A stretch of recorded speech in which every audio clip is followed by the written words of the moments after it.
Daniel chapter 7. In the first year of Belshazzar, king of Babylon, Daniel had a dream, and visions passed through his mind as he was lying in bed. He wrote down the substance of his dream. Daniel said, "In my vision at night I looked, and there before me were the four winds of heaven churning up the great sea. 4 great beasts, each different from the others, came up out of the sea. The first was like a lion, and it had the wings of an eagle. I watched until its wings were torn off, and it was lifted from the ground so that it stood on 2 feet like a human being. And the mind of a human was given to it. And there before me was a second beast, which looked like a bear. It was raised up on one of its sides, and it had 3 ribs in its mouth between its teeth. It was told, 'Get up and eat your fill of flesh.' After that, I looked, and there before me was another beast, one that looked like a leopard, and on its back it had 4 wings like those of a bird. This beast had 4 heads, and it was given authority to rule. After that, in my vision at night, I looked, and there before me was a 4th beast, terrifying and frightening and very powerful. It had large iron teeth. It crushed and devoured its victims and trampled underfoot whatever was left. It was different from all the former beasts, and it had 10 horns. While I was thinking about the horns, there before me was another horn, a little one, which came up among them, and 3 of the first horns were uprooted before it. This horn had eyes like the eyes of a human being, and a mouth that spoke boastfully. As I looked, thrones were set in place, and the Ancient of Days took his seat. His clothing was as white as snow. The hair of his head was white like wool. His throne was flaming with fire, and its wheels were all ablaze. A river of fire was flowing, coming out from before him. Thousands upon thousands attended him. 10,000 times 10,000 stood before him. The court was seated, and the books were opened. Then I continued to watch, because of the boastful words the horn was speaking. I kept looking until the beast was slain, and its body destroyed and thrown into the blazing fire. The other beasts had been stripped of their authority, but were allowed to live for a period of time. In my vision at night, I looked, and there before me was one like a son of man, coming with the clouds of heaven. He approached the Ancient of Days and was led into his presence. He was given authority, glory, and sovereign power. All nations and peoples of every language worshipped him. His dominion is an everlasting dominion that will not pass away, and his kingdom is one that will never be destroyed. I, Daniel, was troubled in spirit, and the visions that passed through my mind disturbed me. I approached one of those standing there and asked him the meaning of all this. So he told me and gave me the interpretation of these things. The 4 great beasts are 4 kings that will rise from the earth. But the holy people of the Most High will receive the kingdom and will possess it forever, yes, forever and ever. Then I wanted to know the meaning of the 4th beast, which was different from all the others and most terrifying, with its iron teeth and bronze claws, the beast that crushed and devoured its victims and trampled underfoot whatever was left. I also wanted to know about the 10 horns on its head, and about the other horn that came up, before which 3 of them fell, the horn that looked more imposing than the others, and that had eyes and a mouth that spoke boastfully. As I watched, this horn was waging war against the holy people and defeating them, until the Ancient of Days came and pronounced judgment in favor of the holy people of the Most High, and the time came when they possessed the kingdom. He gave me this explanation. The 4th beast is a 4th kingdom that will appear on earth. It will be different from all the other kingdoms, and will devour the whole earth, trampling it down and crushing it. The 10 horns are 10 kings, who will come from this kingdom. After them another king will arise, different from the earlier ones. He will subdue 3 kings. He will speak against the Most High and oppress his holy people, and try to change the set times and the laws.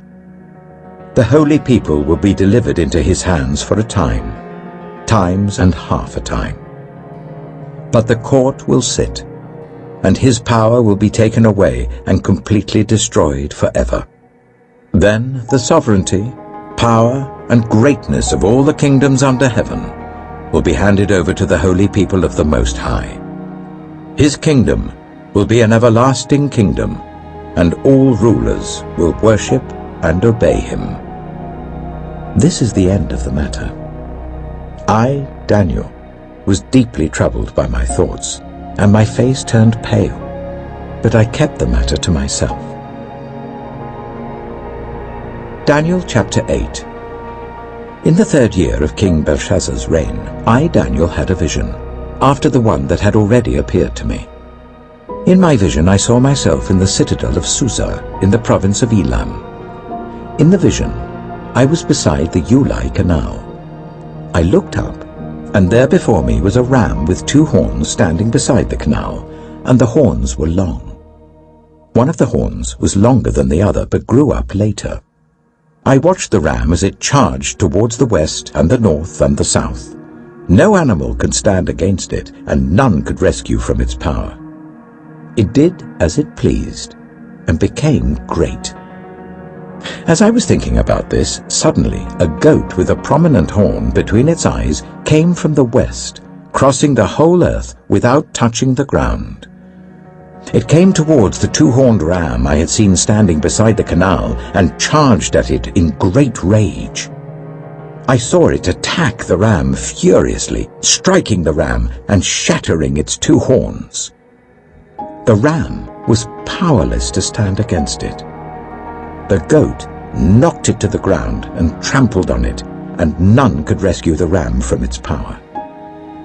The goat became very great, but at the height of its power, the large horn was broken off, and in its place 4 prominent horns grew up towards the 4 winds of heaven. Out of one of them came another horn, which started small but grew in power to the south and to the east and towards the beautiful land. It grew until it reached the host of the heavens, and it threw some of the starry host down to the earth and trampled on them. It set itself up to be as great as the commander of the army of the Lord. It took away the daily sacrifice from the Lord, and his sanctuary was thrown down. Because of rebellion, the Lord's people and the daily sacrifice were given over to it.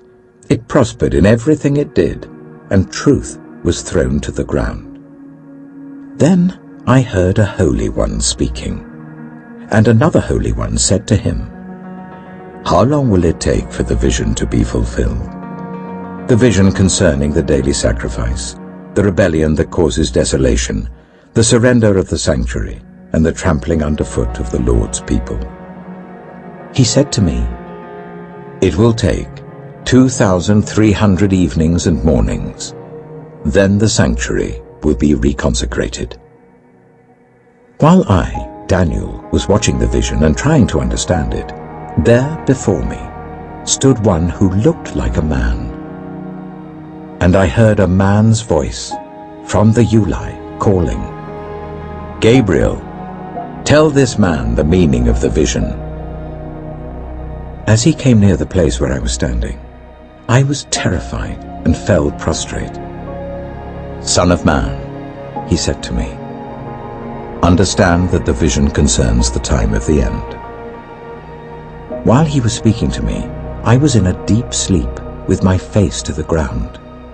Then he touched me and raised me to my feet. He said, "I am going to tell you what will happen later in the time of wrath, because the vision concerns the appointed time of the end.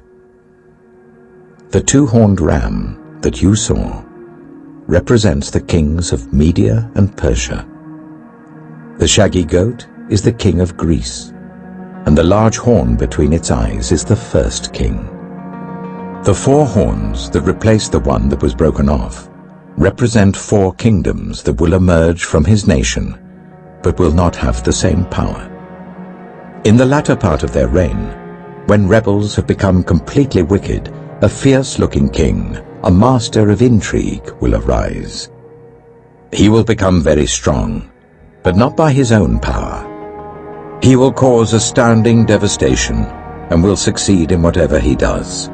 He will destroy those who are mighty, the holy people. He will cause deceit to prosper, and he will consider himself superior. When they feel secure, he will destroy many and take his stand against the Prince of Princes. Yet he will be destroyed, but not by human power. The vision of the evenings and mornings that has been given you is true, but seal up the vision, for it concerns the distant future. I, Daniel, was worn out. I lay exhausted for several days. Then I got up and went about the king's business. I was appalled by the vision. It was beyond understanding.